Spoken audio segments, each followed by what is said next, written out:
Bonjour à tous.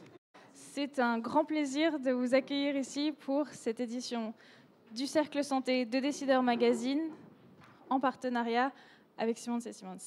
Alexandre, je vous laisse introduire votre topic. Merci Alexandra, bonjour à toutes et à tous. Alors nous sommes très heureux d'être partenaires de manière générale tout au long de l'année bien sûr du Cercle Santé Décideurs et plus particulièrement évidemment de cette matinale aujourd'hui avec ce si beau panel. Donc pour ceux qui ne me connaissent pas, je suis Alexandre Regnault, je suis responsable avocat, responsable du secteur santé et sciences de la vie au sein du cabinet Simmons & Simmons. Je suis par ailleurs vice-président d'une association qui s'appelle France Biotech, où j'anime à la fois la commission juridique et un groupe de travail dédié à la recherche clinique. Et puis j'interviens avec un certain nombre de mes confrères ici présents dans d'autres commissions, notamment corporate finance, transfert de technologie, market access, enfin plein de thèmes passionnants. Alors ce matin, vous le savez, le thème c'est grandir en France et à l'international.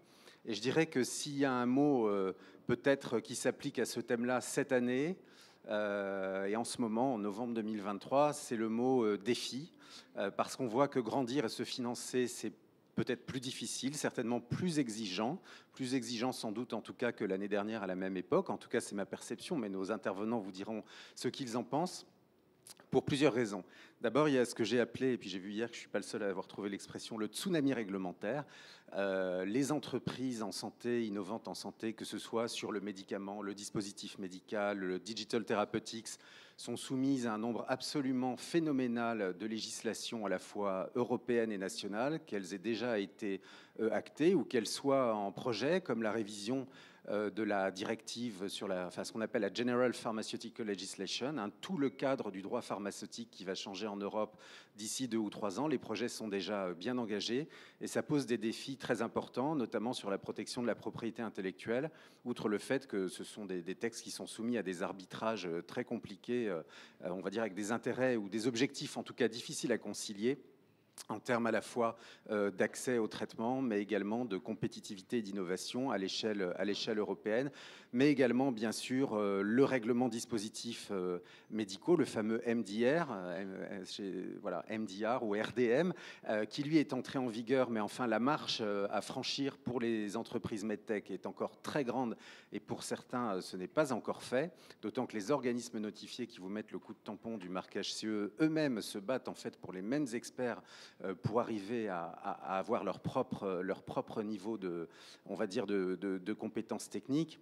Le GDPR, vous connaissez, mais enfin, je ne suis même pas sûr qu'il soit encore très bien absorbé par toutes les entreprises, surtout petites. Le AI Act, la législation sur l'intelligence artificielle, le AI Liability Act, qui vous dit comment vous serez responsable de si votre solution d'intelligence artificielle venait éventuellement, à Dieu ne plaise, à défaillir. La révision de la directive sur la responsabilité du fait des produits, qui est un vieux texte de 85, mais qui va être revu pour englober aussi des solutions plus innovantes. Bref, vous l'avez compris, mais vous le savez déjà, ce tsunami réglementaire, il va falloir faire face. Or, dans ce contexte, on voit également que les trésoreries sont plus tendues, en tout cas certainement du côté des entreprises les plus petites, des startups. Je disais que dans les startups digitales en santé, je crois 71% des entreprises n'ont pas de trésor supérieur à 12 mois. Et puis les financements, on le voit ces derniers mois, sont plus compliqués, ça prend plus de temps de lever des fonds, d'arriver autour de table. Les montants parfois sont inférieurs. Et il y a un problème peut-être de confiance qu'il faut arriver en tout cas à maintenir, sinon à restaurer pour certaines entreprises. Alors la bonne nouvelle, c'est qu'aujourd'hui sur le panel, vous avez les meilleurs experts.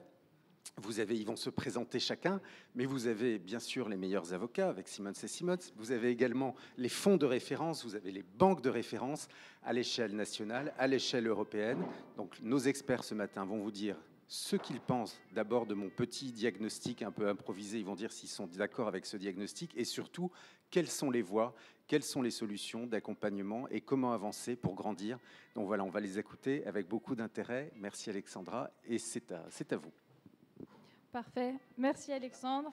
Et on continue cet état des lieux avec nos experts. Je vais vous laisser vous présenter et nous dire dans quelle mesure vous interagissez avec les health tech, les biotech et votre expertise.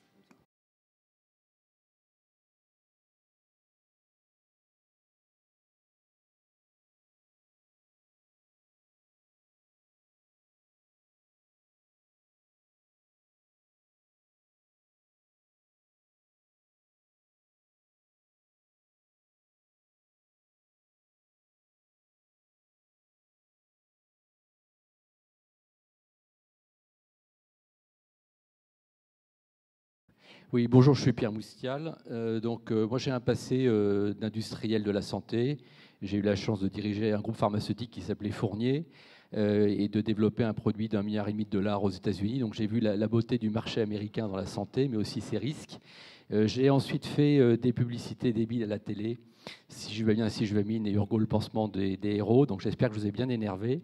Mais en plus de ça, chez Urgo, on avait la chance d'avoir une très belle innovation dans la cicatrisation. Et j'ai vu la complexité de transformer l'innovation en part de marché et en chiffre d'affaires et en leadership. Ça paraît simple, mais c'est beaucoup plus compliqué qu'on le pense. Et dans la foulée, j'ai créé MedTech in France, donc une association amie avec France Biotech dont tu as parlé, qui avait comme objectif de raccourcir les délais d'accès au marché des dispositifs médicaux en France. Et c'est là où j'ai constaté un chiffre assez incroyable, c'est qu'en France et en Europe, on a 3 fois plus d'innovation par million d'habitants qu'aux États-Unis. Je le répète, 3 fois plus. En revanche, on n'a pas de champion. On a 95% de TPE, des sociétés qui font moins de 5 millions d'euros de chiffre d'affaires. Et en fait, la raison pour cette catastrophe un peu industrielle, on peut l'appeler comme ça, c'est le manque de financement, et quelque part, un peu un manque de savoir-faire opérationnel pour affronter des marchés compliqués, comme le fameux marché américain. Et donc, l'Oxera aidait de ce constat pour justement aider des health tech européennes à gagner en Europe, mais également aux États-Unis.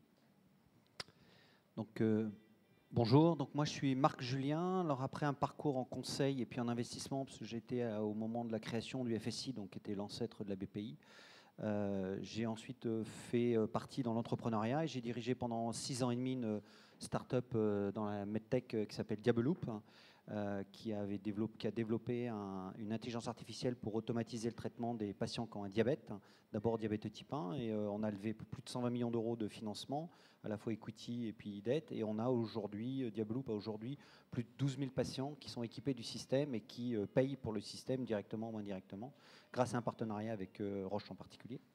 Et puis j'ai quitté la boîte il y a 1 an maintenant, sur des différences de vue et stratégiques. Et je suis maintenant le directeur général France de l'EIT Health et le directeur général de la partie accélérateur de l'EIT Health. Et donc notre mission à nous, c'est d'accompagner les startups depuis leur création en fait, dans les laboratoires, jusqu'à ce que ces startups soient patient ready, en gros, et qu'on puisse passer la main à des investisseurs plus institutionnels que nous et qui ont les moyens d'accompagner ces boîtes dans l'enjeu incroyable qui est l'accès au marché, qui est, je pense, comme vous disiez tout à l'heure, et avec Alexandre, qui est un enjeu majeur et qui est pour moi par rapport aux États-Unis, mais par exemple Brésil, par exemple Inde, par exemple Chine, qui fait qu'on a, en termes de compétitivité, l'Europe est en désavantage massif vis-à-vis de ces pays qui sont plus homogènes. Bonjour à tous, donc Mathias Desmarais, je suis responsable du métier action chez Oddo BHF. Donc Oddo BHF, banque indépendante, on va dire franco-allemande aujourd'hui. On a 3 activités, donc une banque de financement et d'investissement, un gestionnaire d'actifs et aussi une banque privée. Donc dans la partie banque de financement et d'investissement, je m'occupe de tout le métier action, y compris les introductions en bourse. Donc moi je suis plus côté, on va dire, public equity. Voilà, et j'ai rejoint le groupe il y a une dizaine d'années, donc on est assez présent sur la santé. On a dû faire une 30aine d'opérations d'introduction en bourse, plus ou moins successful sur la partie biotech, medtech et healthtech. Voilà, et je confirme ce que disait Alexandre, les conditions de marché ont radicalement changé depuis 12 mois. Voilà, donc embrayons sur le volet financement de ces défis et de ces difficultés pour les medtech. À votre sens, Simonetta, comment est-ce que ça se caractérise en ce moment et quels sont les besoins ? Alors, l'année 2022 avait commencé de manière florissante, avec beaucoup d'investissements, beaucoup d'activités, beaucoup de levées de fonds. Et il faut dire que la deuxième partie de l'année, beaucoup de difficultés se sont fait jour avec un tarissement quand même du financement, il faut le dire. Et moi, ce que je constate en fait sur la plupart des opérations, c'est un très fort ralentissement et aussi une modification des structures d'opération avec un essor des partenariats, moins de levée de fonds directe, moins de prise de contrôle aussi, et plutôt donc des partenariats pour pouvoir, on prend un ticket avec la possibilité de faire une levée de fonds successive, avec la possibilité de faire une acquisition successive pour accompagner doucement mais sans se mettre trop à risque. C'est ce que je constate sur le marché. Oui, je constate exactement la même chose. On est dans un marché qu'il faut qualifier un marché d'acheteurs.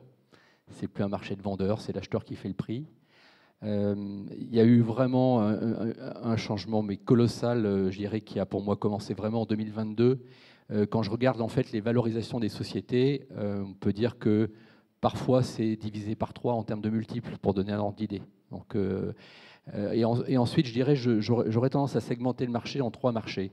Nous, on fait de la health tech, qu'elle soit rentable ou qu'elle soit encore en EBITDA négatif. Et donc, quand je segmente les marchés, je dirais, il y a les sociétés rentables, il y a les sociétés qui sont break-even plus, break-even moins, et les sociétés qui sont avec un fort cash burn. C'est 3 réalités totalement différentes. Les sociétés qui sont rentables, leurs prix n'ont pas baissé. Parce qu'en fait, il y a ce que les Américains appellent le flight to quality ou le flight to profitability, qui fait qu'on est tous maintenant à regarder ces sociétés, donc les valorisations n'ont pas vraiment baissé. C'est vrai qu'il n'y a pas beaucoup de transactions, mais quand il y en a une, ça se fait à un prix cohérent avec ce qu'on voyait il y a 3 ans, et c'est parfois assez bizarre, même un peu plus élevé. Je pense notamment au monde de la data. Ensuite, il y a les sociétés break-even moins, break-even plus, c'est-à-dire qui ne consomment pas trop de cash. Elles s'en sortent. Nous, les dernières opérations, on a fait 2 opérations en 2023. C'est ce type de société, croissance de 40 à 50% par an, pas trop de consommation de cash, on met un peu d'argent sur le bilan, on passe d'un taux de croissance de 50 à 70% et on est content. Et ça fait partie de notre métier que faire ce scale-up et cette accélération. Là où vraiment c'est un bain de sang, c'est les sociétés qui sont en cash négatif. Et ce qu'on voit notamment, vous avez dû voir les dépôts de bilan de Babylon Health récemment, ça c'est en Angleterre, en télémédecine en Angleterre, ou bien récemment il y a eu Avail Medical aux États-Unis. C'est quand même des sociétés qui étaient des gros trucs, quoi, avec des grosses valorisations. Ça, cette tendance a vraiment effrayé les investisseurs. Donc sur ces sociétés-là, c'est beaucoup plus compliqué de lever. Les durées sont maintenant beaucoup plus importantes et on ne peut plus faire le fameux cycle je lève tous les 2 ans, tous les 3 ans. Mais peut-être qu'on en parlera tout à l'heure. Ces sociétés-là n'ont pas d'autre choix que de couper fortement dans leurs coûts pour montrer très rapidement une capacité à passer le fameux break-even. Oui, alors nous, même constat, que ce soit d'ailleurs en tant qu'entrepreneur ou en tant qu'accompagnateur. Et ce qui est clé, c'est ce que vous disiez, Simonetta, tout à l'heure, c'est que nous, on est convaincus, et c'est pour ça d'ailleurs que le e-health existe, c'est qu'on est convaincus qu'il faut faire les ponts entre les startups et les industriels, et que parmi celles qui brûlent du cash, celles qui s'en sortent le mieux, c'est quand même celles qui ont un partenariat avec un industriel qui est capable d'être adossé, alors soit sur la partie R&D, soit sur la partie commerciale, soit sur la partie réglementaire, mais en tout cas qui arrive avec un adossement à rassurer les investisseurs et évidemment à se rassurer aussi sur le futur Et donc nous, c'est un de nos métiers à l'EITL, c'est effectivement de faire ces ponts à la fois localement dans les pays, mais à l'international et en Europe, parce que c'est pas toujours de la France, en particulier si je prends des startups françaises, c'est pas toujours de la France que viendra la solution. Il faut aller très vite à l'international. Nous, les 2 grands critères qu'on voit, qui sont les 2 grands critères de succès pour les startups, c'est celles qui sont tout de suite à l'international, qui pensent tout de suite international et pas marché local. Et puis deuxièmement, qui ont des partenariats avec des industriels. Je vais rajouter quelque chose, mais alors, comme je suis beaucoup plus en aval, donc vraiment à la fin du process, sur la partie de la cote Euronext ou même en Europe, vous avez eu un effondrement de l'ensemble des titres du secteur de la santé, d'ailleurs dans son ensemble. Ce qui veut dire, en fait, ce qui appelle 2 choses, c'est indépendamment du fait que beaucoup sont effectivement en cash négatif et donc à un moment donné, les investisseurs commencent à regarder, c'est que toutes ces sociétés-là sont probablement arrivées mal préparées à une vie cotée. Et donc, je pense que pour le coup, il y a vraiment manque en Europe sur le financement. Quand je regarde par rapport aux États-Unis, notamment tout ce qui est venture builder, qui permet aussi de structurer la société avant d'aller chercher des fonds en bourse, parce que c'est là où il y aura quand même des poches très profondes. Et il y a aussi les fonds qu'on appelle les crossovers, qui permettent, entre la dernière levée et l'introduction en bourse, d'avoir 18 mois, on va dire, pour structurer la société, éventuellement rajouter des couches managériales pour supporter finalement la vie d'une société cotée qui n'est pas du tout celle d'une société privée. Et donc je pense que c'est un écueil important, en tout cas sur le marché français, ça c'est clair. Vous avez hoché la tête, est-ce que vous souhaitez rebondir ou peut-être nous donner un conseil aux entreprises qui veulent éviter cette road to nowhere? Non, je pense que ce qu'il faut, c'est que, on en parlait tout à l'heure avec Pierre, ce qu'il faut, c'est que pendant très longtemps, en fait, les investisseurs ont cherché d'abord des gens de tech qui étaient là pour piloter les boîtes. Et je pense qu'on est en train, il y a un espèce de virage qui est en train d'être pris où les gens, maintenant, les investisseurs, regardent plus seulement un patron tech, mais ils cherchent des gens qui savent faire du business et qui savent leur parler en tant qu'investisseurs et qui savent aussi aller faire des contrats et des deals avec des grands groupes industriels. Et je pense qu'il y a ce virage-là. Et d'ailleurs, c'est dans le cadre des venture builders, c'est un des moments importants pour les boîtes.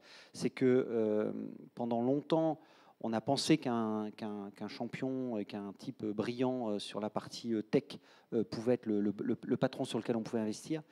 Et en fait, on est en train de s'apercevoir, il y a un certain nombre d'investisseurs qui sont en train de s'apercevoir que c'est mieux d'être bien équipé dès le début, en fait, et de développer une techno ou développer une solution avec en tête le go-to-market, c'est-à-dire que with the end in mind. Et quand on ne fait pas ça et qu'on n'a pas les équipes pour le faire, ben c'est quand même beaucoup plus compliqué, le chemin est quand même beaucoup plus compliqué. Peut-être oui, je disais tout à l'heure, il y a une différence entre innovation et part de marché. On est bien souvent un peu naïf en France en pensant, enfin déjà, je trouve qu'on confond souvent, je dirais, technologie et solution, innovation et besoin. Et parfois, j'ai rencontré quand même des entrepreneurs qui étaient brillants, des ingénieurs, des médecins qui sont vraiment brillants. En France, on a ce qui se fait de mieux dans le monde, mais qui sont un peu naïfs dans leur vision commerciale de leurs produits. Je suis un peu caricatural, vous m'en voudrez pas, mais parfois ils pensent qu'en mettant leur innovation à la Mayo Clinic, les Américains vont se prosterner devant le génie français et que ça va se vendre tout seul. Alors malheureusement, heureusement, je ne sais pas, mais ce n'est pas du tout comme ça que ça se passe. C'est un marché très compétitif, et ce n'est pas le marché français en plus grand, c'est tout simplement un marché différent, avec des règles du jeu différentes. Et il faut toujours se poser 3 questions, je pense, mais ça c'est vrai pour n'importe quel marché. Premièrement, est-ce que mon produit ou mon service correspond à un besoin réel? Ça paraît bête, mais j'ai vu des boîtes où ça correspondait vraiment à rien du tout. Deuxièmement, est-ce que mon produit ou mon service satisfait ce besoin? C'est quand même aussi important de se le poser. Et troisièmement, est-ce qu'il y a quelqu'un qui veut bien payer? Ben oui, mais attendez les mecs, parfois on oublie. Mais si vous n'avez pas de budget et pas de priorisation dans un hôpital, vous avez peut-être un truc qui correspond à un besoin réel, qui satisfait ce besoin, mais si personne ne veut payer, vous ne ferez pas votre business plan. Or, aujourd'hui, nous, en tant qu'investisseurs, là, on est vraiment devenu très pénible, c'est qu'on regarde le modèle de croissance. On a parlé de ce mot tout à l'heure. Le modèle de croissance, c'est-à-dire concrètement comment je passe, c'est quoi ma preuve de concept commercial, comment je fais mon modèle ensuite, comment je passe de 0 à 1, de 1 à 10, de 10 à 50, et quelle rentabilité est associée à ce modèle de croissance. Si on n'est pas capable de démontrer ça à des investisseurs, c'est mission impossible. Selon vous, quelle proportion des entreprises est un peu loin du ballon et ne peut pas répondre à ces 3 questions? C'est très compliqué de répondre. Je ne sais pas si tu sais répondre à cette question-là. Non, moi, je ne peux pas dire qu'on ait des statistiques, mais ce qui est sûr, c'est que, en tout cas, la force publique commence à s'en apercevoir, puisque, alors moi, je parle au niveau européen, puisque évidemment, je suis une entité européenne, mais la Commission européenne est en train aujourd'hui de mobiliser des fonds énormes pour accompagner l'innovation en santé. En particulier, il a ce qu'on va mettre en place qu'ils appellent un Pact for Skills, qui va justement essayer d'accompagner tous ces entrepreneurs, toutes ces boîtes, pour avoir des gens qui sont capables de répondre à ces questions. Et nous, effectivement, les premières questions et les premiers sujets qu'on adresse quand on voit des entrepreneurs, c'est la question du go-to-market, c'est la question du business model, c'est la question de... Et en général, sur la partie techno, ils ont des bonnes idées, mais là où ils sont perdus, c'est sur la partie business model, quoi. Moi, je ne peux pas répondre à la question, mais je vais quand même essayer de donner des chiffres pour vous donner un peu un aperçu du marché.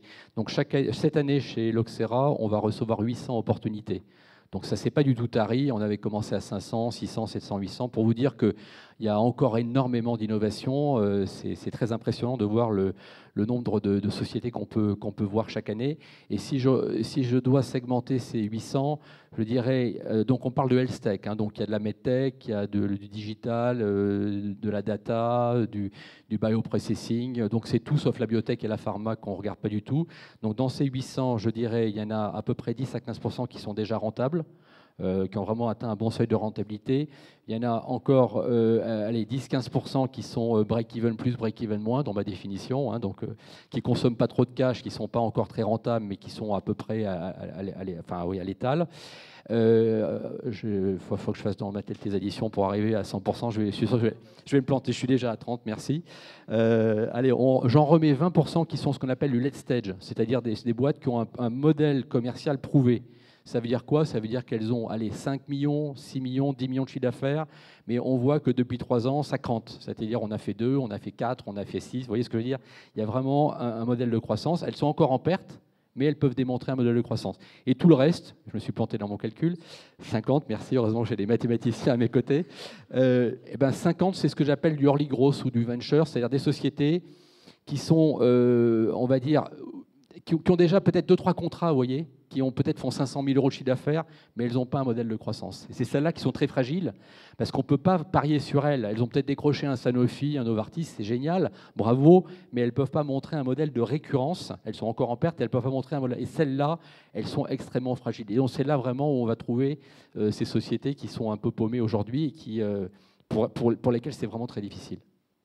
Alors pour ces sociétés un peu paumées, sur le marché français, qu'est-ce qui peut être fait? Je lance la conversation sur le TB ou pas? On peut commencer effectivement sur TB et toutes les initiatives de place sur la tech qui sont très très bien.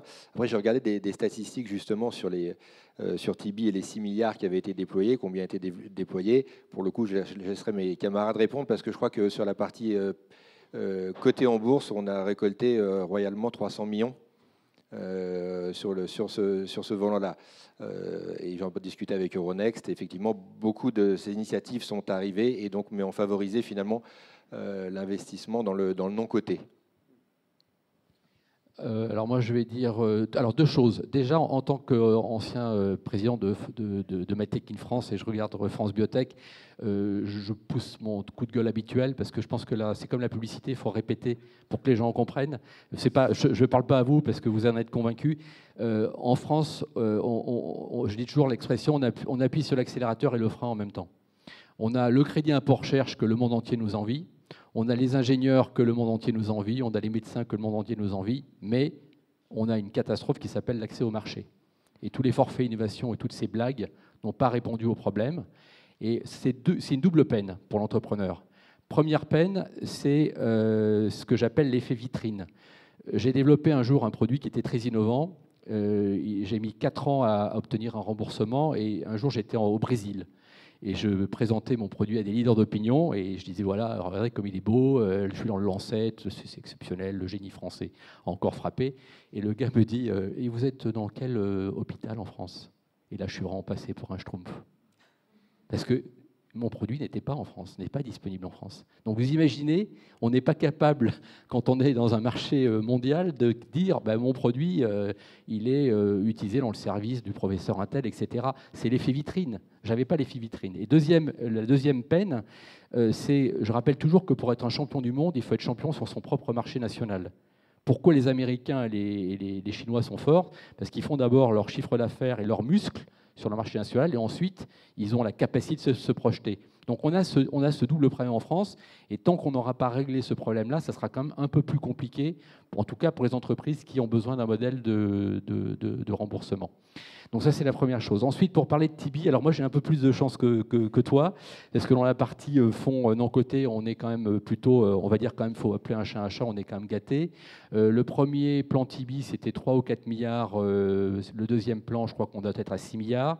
Donc pour rappeler ce que c'est un plan qui labellise des fonds, en tout cas pour les fonds non cotés, qui sont ce qu'on appelle des fonds de growth, donc investissent dans des stratégies de croissance.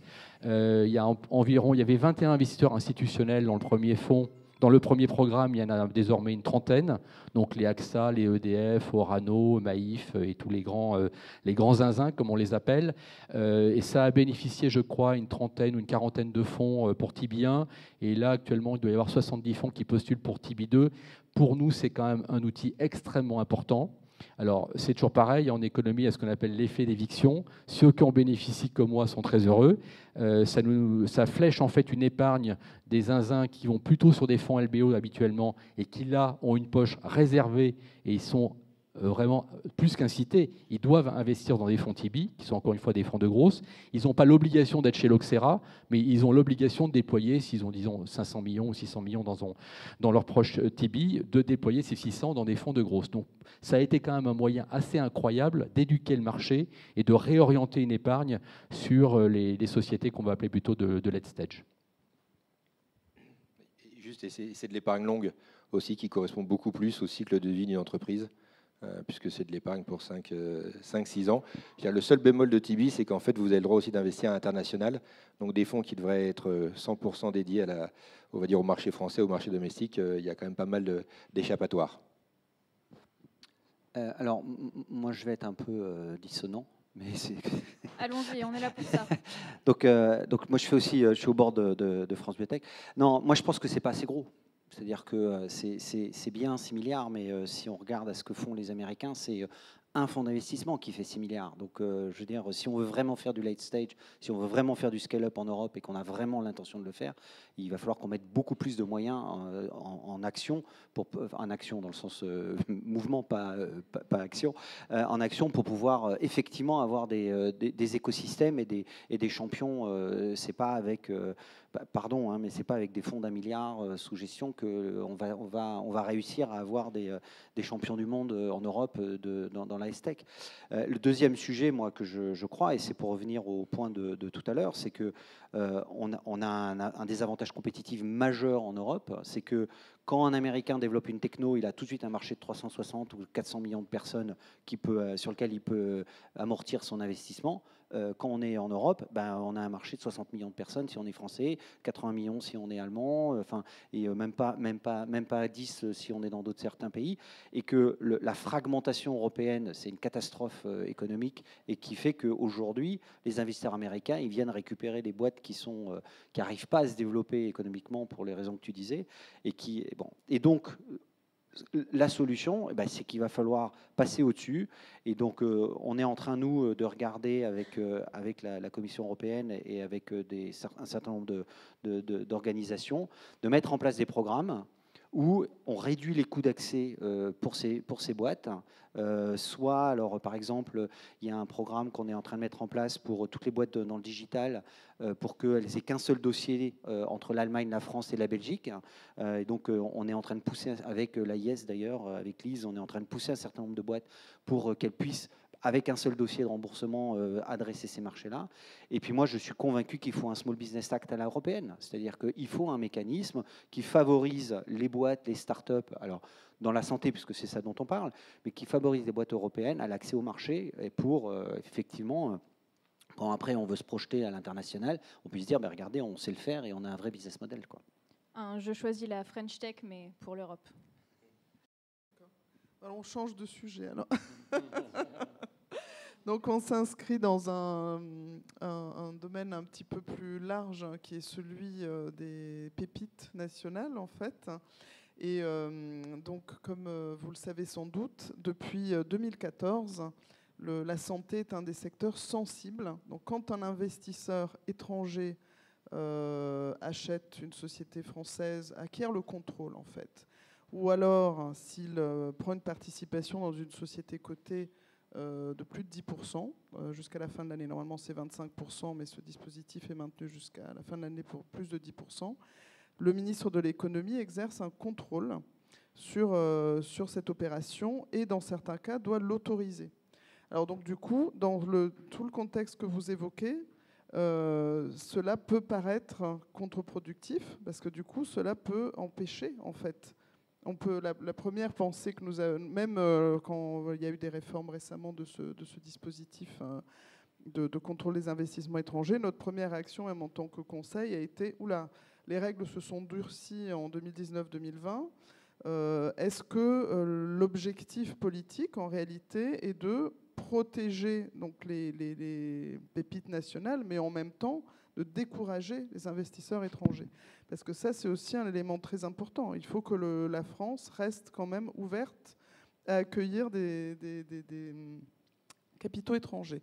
Donc la réalité de la manière dont se déroule ce contrôle est que le ministre de l'économie est extrêmement pragmatique. Nous, c'est une pratique, ça, je pense que depuis 2019, on a dû faire une vingtaine de demandes en fait, auprès du ministre. C'est obligatoire. Si on ne le fait pas, l'opération peut être annulée. Il y a également des sanctions extrêmement lourdes au niveau financier. Donc il faut le message pour tous les investisseurs et toutes les sociétés qui cherchent des investisseurs, c'est qu'il faut faire cette notification parce que sinon les conséquences peuvent être dramatiques.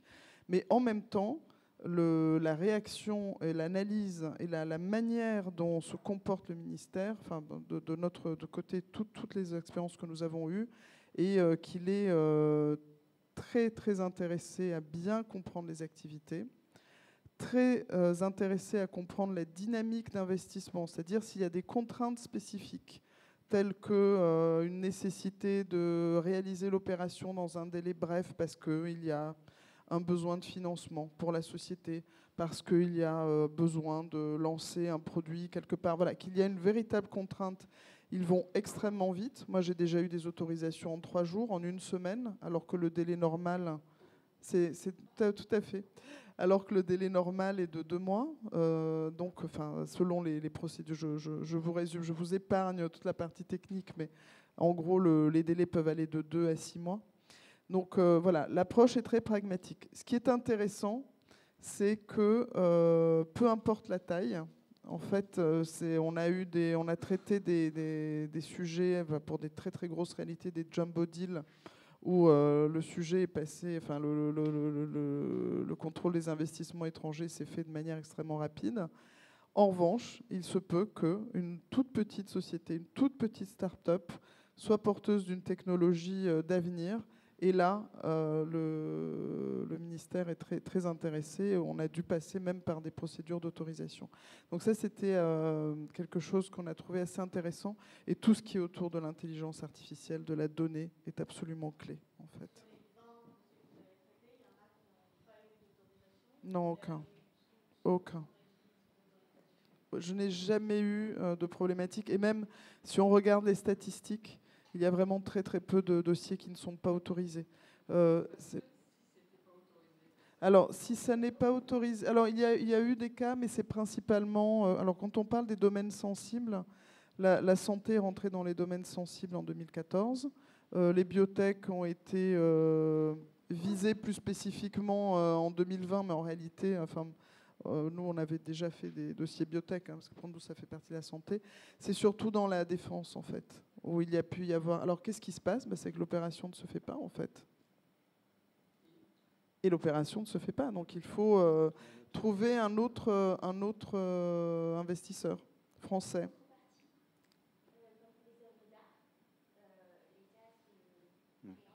Non, non, non, c'est pas le cas. Non, non, non. Ça fonctionne pas comme ça. Ça fonctionne pas comme ça. Il y a effectivement, on doit trouver un autre investisseur. C'est la prise de contrôle. En fait, 50%, plus de 50%. Ou alors, ça peut être des ventes d'actifs stratégiques. Ça peut être, enfin, je regarde une de mes collègues qui fait de la propriété intellectuelle, ça peut être la vente d'un brevet, par exemple. Si c'est un actif considéré stratégique, à ce moment-là, le contrôle s'exerce. Mais alors, merci à tous pour vos questions, parce qu'on sent que le sujet attise l'ardeur, mais je vous rassure. Absolument. Absolument. Et je vous rassure, on aura un temps dédié pour les questions à la fin, promis.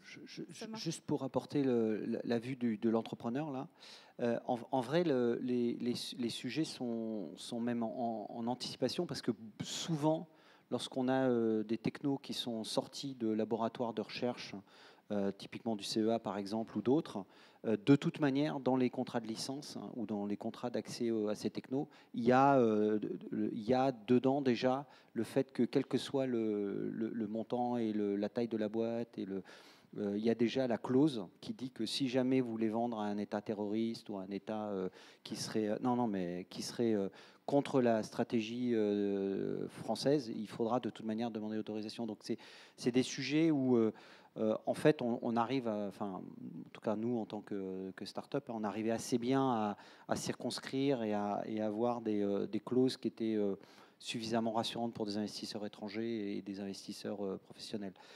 Et par contre, moi, quand j'étais au FSI, pareil, j'ai jamais vu on a eu des montants, des dossiers qui étaient venus, mais on n'a jamais eu de dossiers qui étaient stoppés, sauf pour ce qu'ils appellent des technos qui ont des applications à la fois santé et militaire. Voilà. En fait, juste pour donner un exemple concret, ce qu'il faut que vous sachiez, c'est qu'il y a un monitoring qui est fait quand même par le ministère. Il y a une personne au ministère de la Santé qui regarde, qui connaît le tissu économique, les différentes sociétés. Il y a apparemment une liste, évidemment, dont on n'a pas connaissance, de ce qui est considéré, des sociétés qui sont considérées comme ayant une activité importante. Mais ce sont aussi des sociétés qui sont suivies. Moi, j'ai l'exemple d'un client qui a été contacté par le ministère, parce qu'il y a eu vent que cette société était en vente, etc. Et pour lequel des conseils ont été prodigués sur la manière dont l'investissement pouvait se structurer sans empêcher l'investissement étranger. Mais en disant, voilà, il y a peut-être une manière de faire. Et ce qui est recherché, c'est surtout que la France continue à avoir accès à la technologie. C'est ça le sujet clé. Ouais, en fait, il y a un accompagnement plus large que ça. C'est-à-dire que pour Diabeloop, nous, on avait un contact tous les 3 mois avec toutes les officines qui sont intéressées par la propriété intellectuelle, de manière très large. Et dès qu'on faisait des déplacements, dès qu'on avait des contacts avec des gens à l'étranger, assez régulièrement derrière, on nous disait « Tiens, mais est-ce que ça pourrait pas être intéressant de nous débriefer de ce qui vous est arrivé ?» quoi. Donc, oui, il y a des listes à la fois au ministère de la Santé, mais aussi au niveau de la DGE et dans des autres, encore une fois, dans les autres officines qui surveillent, qui sont très attentifs en fait à ce que la propriété intellectuelle française soit. Mais pour autant, nous, ils nous avaient bien conseillé pour nous protéger des agressions externes, et parce qu'on avait des gens qui tournaient autour de nous. Mais ils n'étaient pas du tout empêcheurs au contraire, ils étaient très faciliteurs, quoi. C'est ce que je confirme. Et pour rebondir juste sur la DGE, la manière dont ça fonctionne, c'est que vous envoyez la notification au ministre de l'économie, mais qu'ensuite, en fait, tous les ministères intéressés, il y a DGE systématiquement, mais après tous les ministères intéressés, soit le ministère de la Santé, soit celui de l'Éducation, sont impliqués dans la procédure. On a parlé une ou deux fois déjà des États-Unis, et là on va zoomer un petit peu plus sur l'importance de se lancer sur ce marché et aussi les écueils.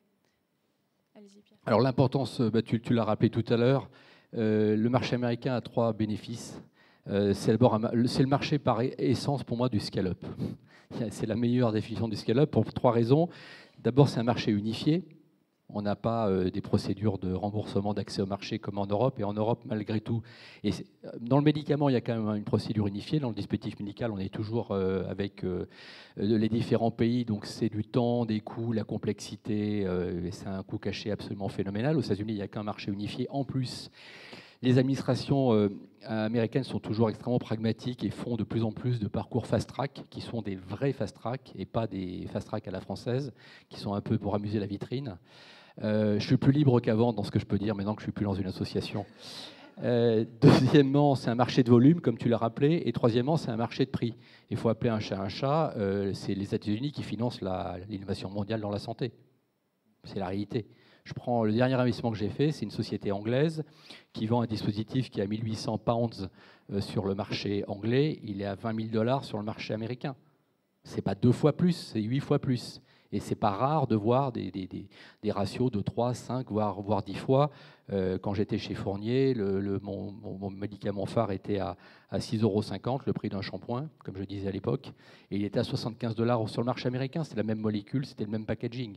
Donc c'est bien les États-Unis qui financent l'innovation mondiale. Alors après, il ne faut pas mésestimer la puissance, la montée en puissance de l'Inde, de la Chine. On peut faire du bon business au Brésil, on peut faire du bon business bien sûr en Europe, en Allemagne, en Angleterre, dans beaucoup de pays, mais malgré tout, c'est un marché important. Alors après, la question que vous posez n'est pas facile parce que finalement, tu disais, il faut avoir un projet international pour séduire mes investisseurs, mais lequel ? Alors la pire erreur à faire, et je l'ai faite, c'est de vouloir planter ses drapeaux partout. Ça, c'est une erreur colossale. Encore moi, je pouvais me le permettre, j'avais une organisation relativement sophistiquée, mais se dire, voilà, on va s'attaquer à 5-10 pays en même temps, c'est une erreur. Il faut choisir ses batailles, il faut avoir une bataille et tout mettre pour la gagner. C'est ça la grande expérience que j'ai, en tout cas, que j'ai retenue. Et s'agissant du marché américain, je cite mes camarades, mes cofondateurs qui sont franco-américains, « You play to win, you don't play to play ». Il ne faut pas bricoler. Quand on va aux États-Unis, il ne faut pas bricoler. On n'envoie pas un demi-stagiaire, on n'envoie pas un attaché de direction, ce n'est pas comme ça que ça se passe. Il faut avoir le courage d'embaucher le mec le meilleur de son marché qui va vous coûter très cher, 250, 300 000, 400 000, 500 000 $. Vous n'avez pas d'autre choix. Ou alors vous n'y allez pas. Parce que c'est un marché complexe, l'arbre de décision est simple. Je bricole, je perds à tous les coups. J'y vais vraiment pour gagner, j'ai une chance sur 2. Donc si on fait un petit peu d'art de décision, vous voyez que c'est très simple. C'est vrai que ça demande du courage parce qu'il faut aller chercher quelqu'un qui va vous coûter cher, qui va dégrader votre PNL pendant peut-être 2-3 ans, le temps qu'il fasse. Mais bon, aux États-Unis, les choses vont assez vite. Ça marche pas. Par contre, après, il faut avoir le courage de dire je double ou je coupe. Donc moi, la démarche que je recommande sur ce marché, c'est vraiment de faire une levée de fonds conséquente, de bien montrer quelles sont les personnes dont j'aurais besoin, donc un super general manager, un très bon marketeur, une force de vente. Et puis, dernier point aussi important, c'est quel est mon modèle pour aborder ce marché. Il y a 3 modèles, comme sur tous les marchés, c'est buy, build and bridge. Donc, soit j'y vais avec ma propre force de vente, ça marche quand vous avez 200, 300 clients potentiels, que vous pouvez couvrir avec 1, 2, 3 vendeurs, mais si vous avez 20 000, 30 000 clients potentiels, c'est même pas la peine pour une jeune entreprise. C'était mon cas chez Fournier, pourtant j'étais déjà une société assez structurée. Donc là, il ne reste plus que 2 solutions. La distribution, donc trouver un partenaire américain, il y en a qui sont très très bien. Moi à l'époque, j'avais travaillé avec Abbott et on avait fait des très bons résultats ensemble. Ou alors faire une acquisition, c'est un modèle que j'ai également fait chez Urgo. On a acheté une petite société, entre guillemets, au Texas, qui était pour moi, non pas une boîte que j'achetais, j'appelais ça du good enough. Il n'avait pas une super technologie, mais il y avait des vrais vendeurs, une vraie ADN commerciale, et je l'ai utilisé comme cheval de Troie. Donc je pense qu'il faut bien se poser ces questions. Quel est mon modèle ? Je joue pour gagner et pas pour bricoler, et je fais une levée de fonds qui correspond à cet enjeu.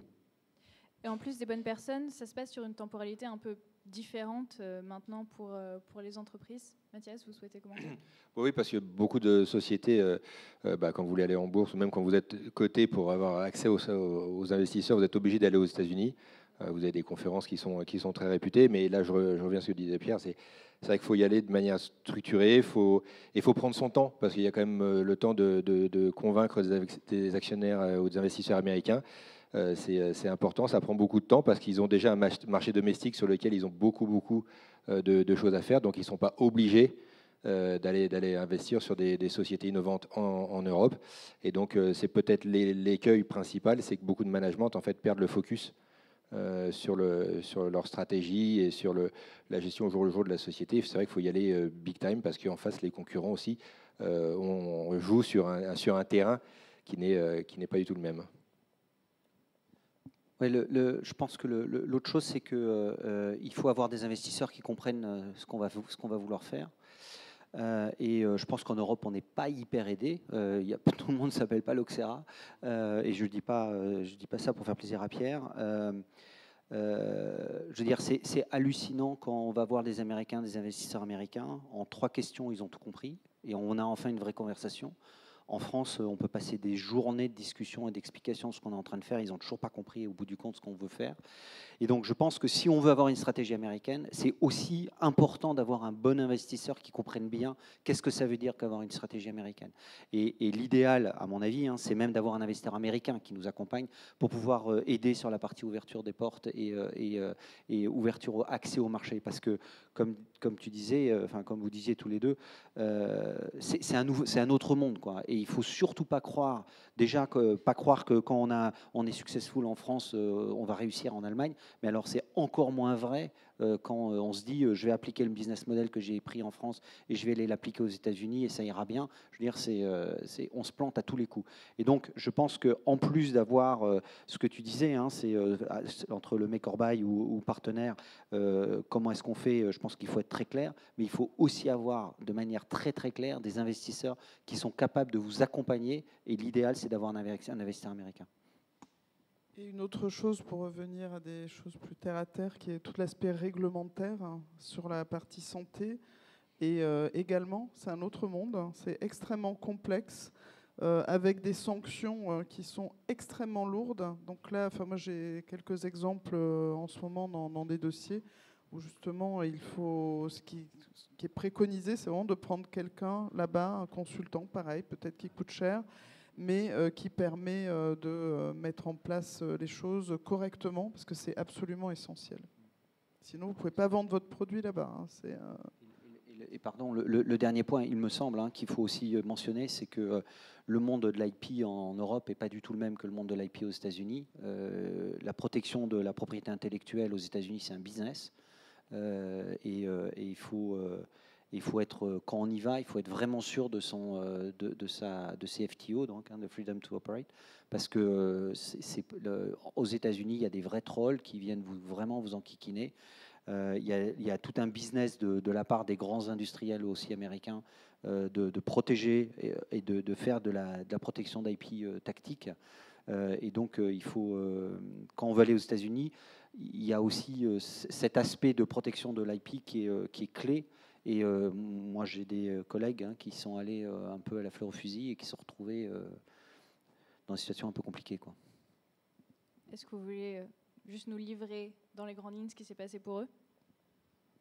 Très clairement, l'administration américaine, alors c'était pas dans la santé, c'est dans un autre applicatif, mais l'administration américaine et les juges américains ont favorisé éhonteusement le propriétaire de l'IP américain versus le propriétaire de l'IP français.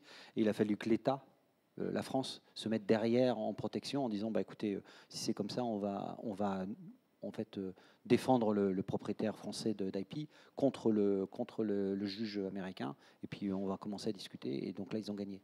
Mais donc c'est un vrai c'est pas un truc à prendre à la légère du tout, quoi. Un conseil concret que vous donneriez à une entreprise qui vraiment souhaite se lancer aux États-Unis et qui peut-être n'est pas complètement préparée?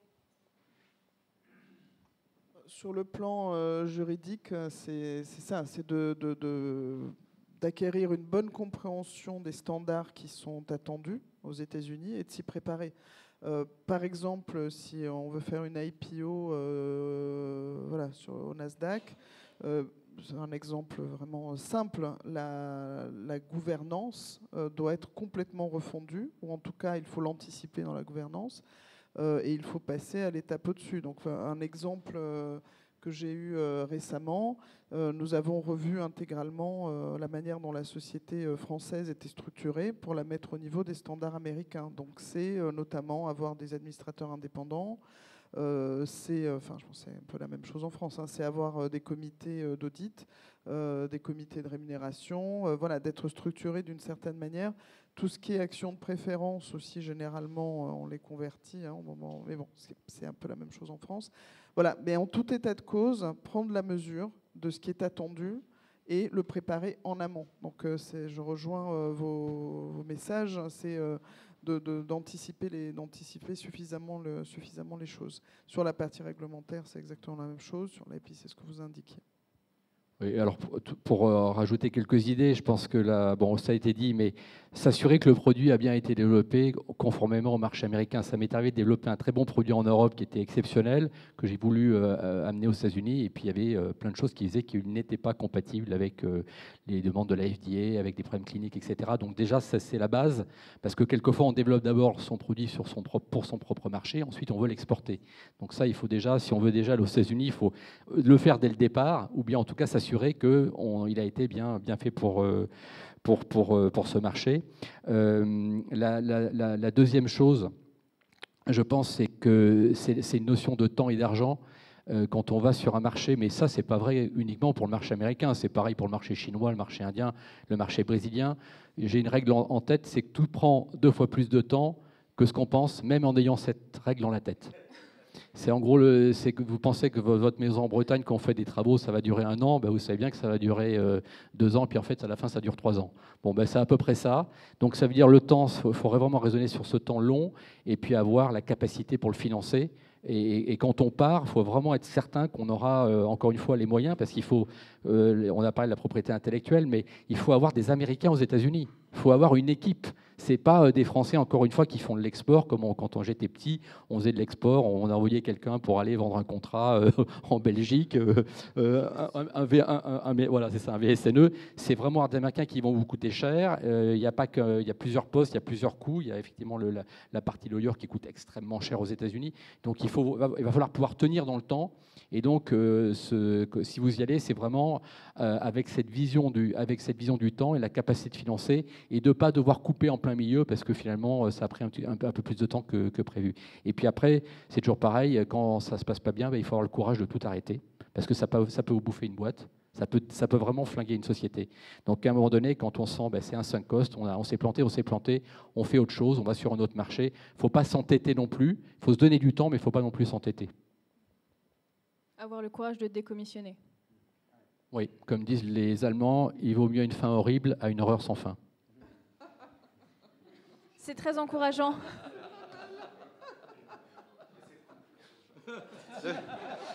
Alors, pour conclure, sur du positif, il y a 2-3. Je rejoins tout à fait là, c'est la structuration. Et en fait, il y a pas mal d'exemples. Alors, c'est pas dans la santé, mais regardez toutes les licornes françaises dont on parle vraiment et qui sont vraiment maintenant des licornes qui peuvent rivaliser avec les sociétés américaines. Vous regarderez, il y a 95% qui maintenant sont implantés aux US. Tout le management est aux US. Et quand ils ont commencé cette croisade, ils ont tous déménagé aux US en recrutant du local pour être présents sur place. Parce qu'aussi, un business américain ne se manage pas depuis Paris. Et peut-être pour terminer sur quelque chose de positif, moi ce que j'ai constaté, c'est que quand ça marche aux États-Unis, ça vous transforme la boîte de manière incroyable. C'est beau à voir. Comment dire, ça transforme vraiment votre société. Réussir en Chine, en Allemagne, partout, c'est super. Vous avez plus de chiffre d'affaires, vous prenez des parts de marché, vous êtes plus rentable, c'est merveilleux. Mais les États-Unis, c'est encore un autre monde. Parce que d'abord, ça va très très vite. Une fois que vous avez vraiment réussi à trouver votre marché, votre produit, ça va très très très vite. Et ça change les gens en interne. Il y a une espèce de fierté de la boîte, un alignement. Tout commence à s'aligner dans le bon sens. Et là, c'est vraiment c'est spectaculaire. Il y a une espèce de tipping point qui fait que la boîte commence à prendre vraiment son envolée. Et ça diffuse un peu dans toute l'organisation. Et ça vous transforme une boîte en champion du monde. Ouais, moi, je pense que c'est pas du tout infaisable. Hein. C'est quelque chose qu'il faut surtout pas s'interdire. Il faut anticiper énormément. Et je pense que c'est comme pour le Vendée Globe, quoi. C'est-à-dire qu'au départ, on part, c'est difficile, il faut anticiper, se préparer, il ne faut pas y aller sur un coup de tête. Mais ensuite, après, quand le vent il rentre dans les voiles, ça peut être juste magique, quoi. Et on aura des succès, c'est sûr.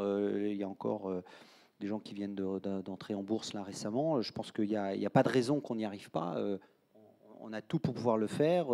Les Américains, ils sont accueillants, enfin vraiment. Hein, et, moi, je reviens là on était au Prix Galien la semaine dernière, il y a 15 jours. L'État de New York, il est prêt à faire des ponts d'or pour accueillir des startups ou des innovateurs aux États-Unis. D'ailleurs, nous, on va probablement faire un partenariat avec un certain nombre d'États. Donc, ils sont pas là pour nous casser. C'est juste qu'ils font du vrai business, quoi. Ils sont sérieux. Et donc, il faut être sérieux. Et donc, il faut y aller avec préparer, anticiper. C'est pas un coup de tête. C'est pas, tiens, ici, j'allais faire les États-Unis. C'est dans une vraie roadmap avec un vrai plan. Et après, il n'y a pas de raison que ça se débloque pas. Ce qu'il faut, c'est ce que tu disais, Pierre. Hein, ce qu'il faut voir, c'est que ça peut aller très, très, très, très vite. Et peut-être que ça veut dire que ça va aller très très vite vers une sortie. Et ben, ma foi, c'est très bien aussi si c'est une sortie industrielle ou autre.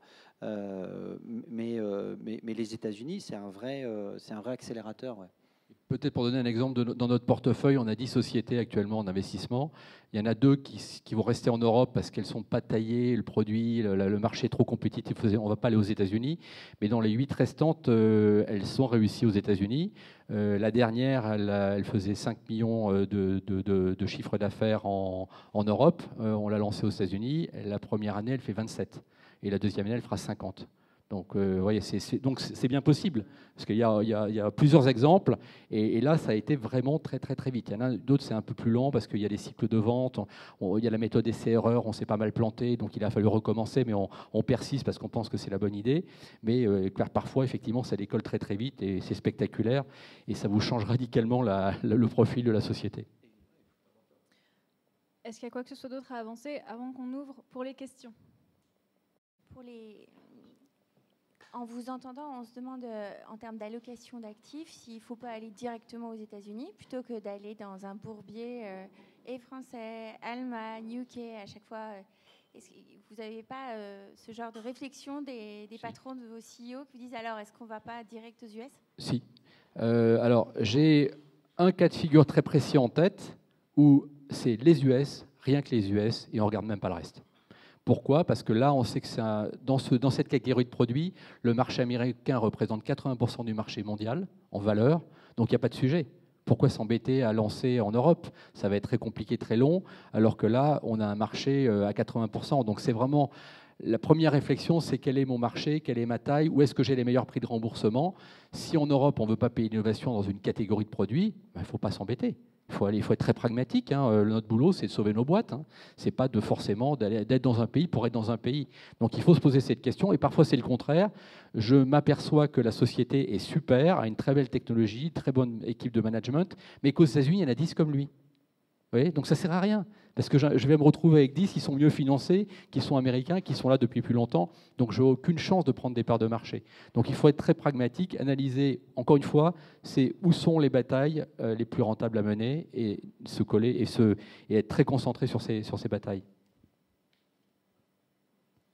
Il y a une question qui apparaît un peu en filigrane de la discussion, qui est est-ce qu'on est dans un cycle avec les difficultés de financement actuelles qui va tourner comme tout cycle, et puis dans 18 mois, 24 mois, on sera retourné en 2021, on pourra commencer comme avant, ou bien est-ce que c'est vraiment un cycle beaucoup plus profond, qu'on a eu 10 ans, où on a eu la chance de pouvoir faire des belles technologies, et puis on verra bien si ça marche commercialement, et comme disait Pierre tout à l'heure, dans les 10 prochaines années, on aura peut-être une période de vache moins grasse, où il faudra vraiment, dès le départ des sociétés, dès le départ du cash négatif, etc., avoir un design qui part d'un problème médical ou autre et qui adapte la technologie à ce problème.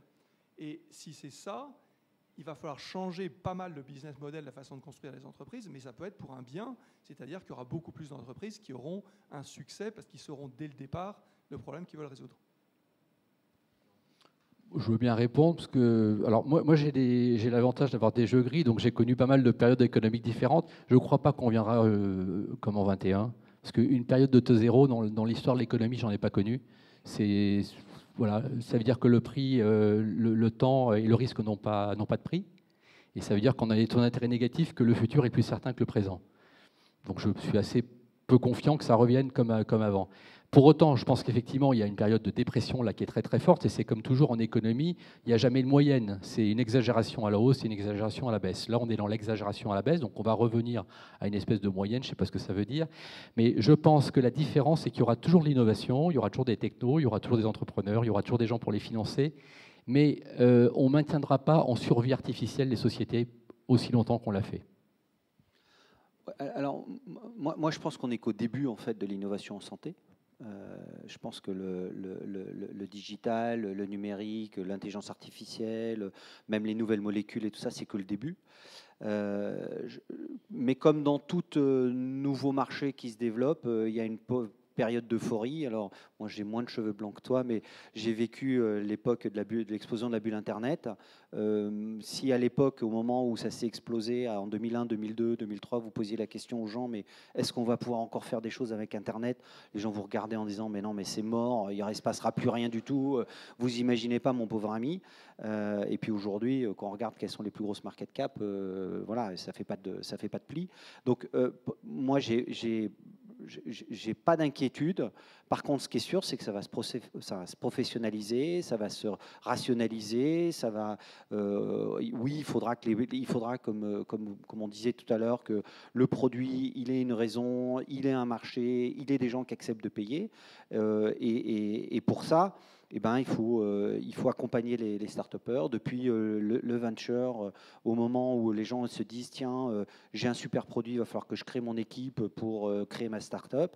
Ben, nous, on est en train d'essayer de les accompagner en disant mais attendez, créer une start-up, c'est pas juste développer une techno, c'est penser au marché futur et les accompagner.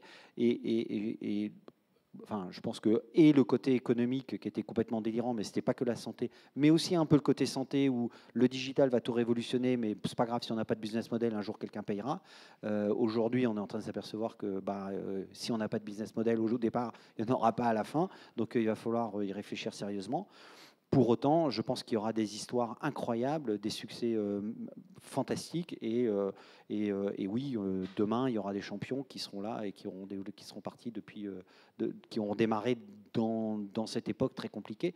Et moi, j'ai souvent tendance à dire que c'est quand c'est très compliqué que c'est là il y a les meilleures opportunités, alors que quand tout est facile, ben, en fait, y a pas, les gens vont chercher l'argent facile. Et en fait, c'est pas là où il y a les vraies bonnes boîtes qui se créent.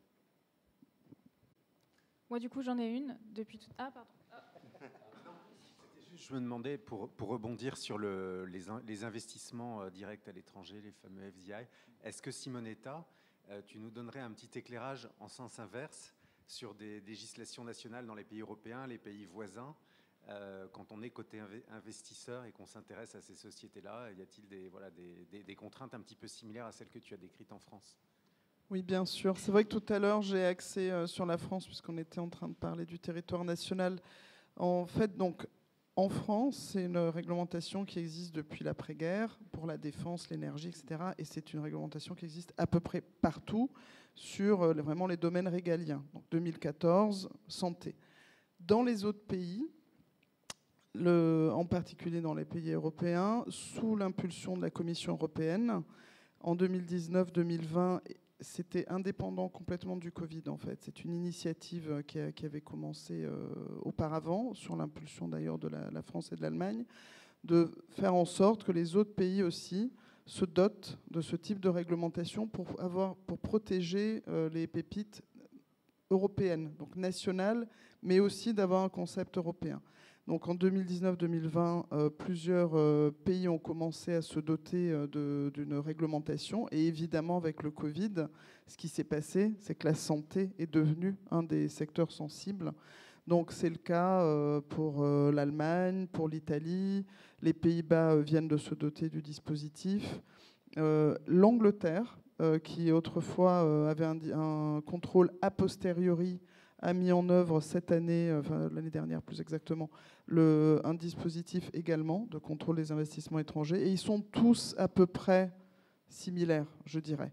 Ils sont tous sur des délais entre 30 jours, 2 mois à 6 mois.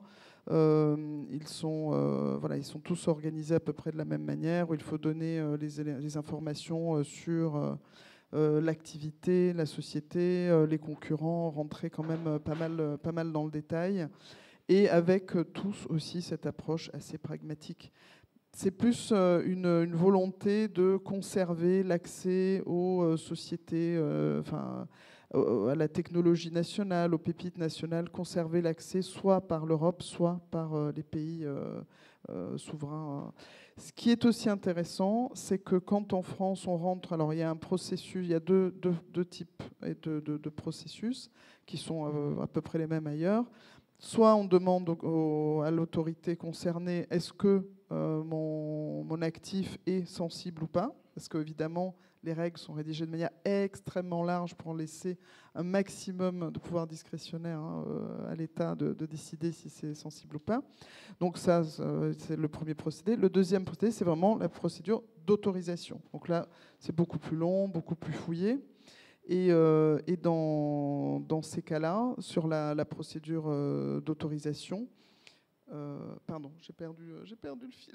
Sur la procédure d'autorisation, vous en étiez au deuxième. Ah oui, ce qui est intéressant, l'idée que je voulais développer, c'est qu'en fait, quand on fait une procédure d'autorisation, que ce soit en France ou dans les autres pays, le dossier est passé à tous les États membres.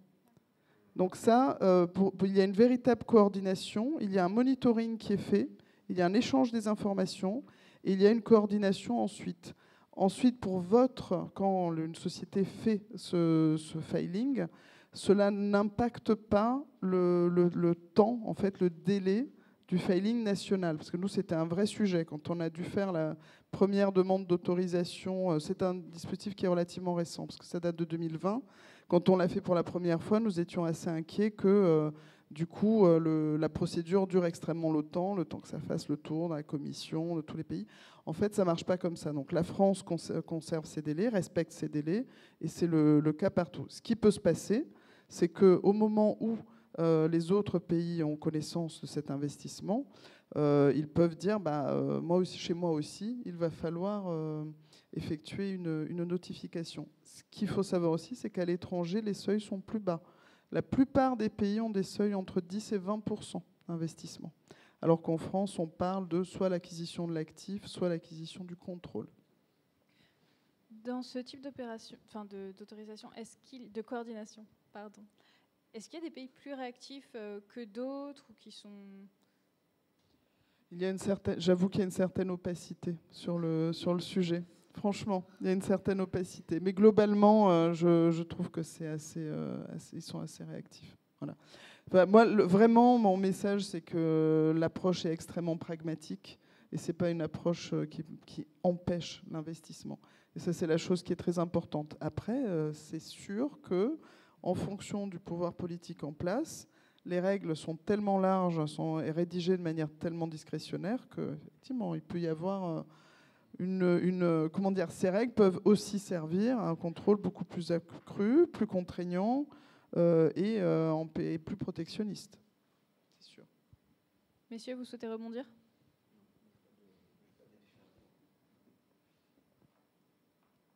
Y a-t-il une dernière question ? C'est l'influence de mon voisin.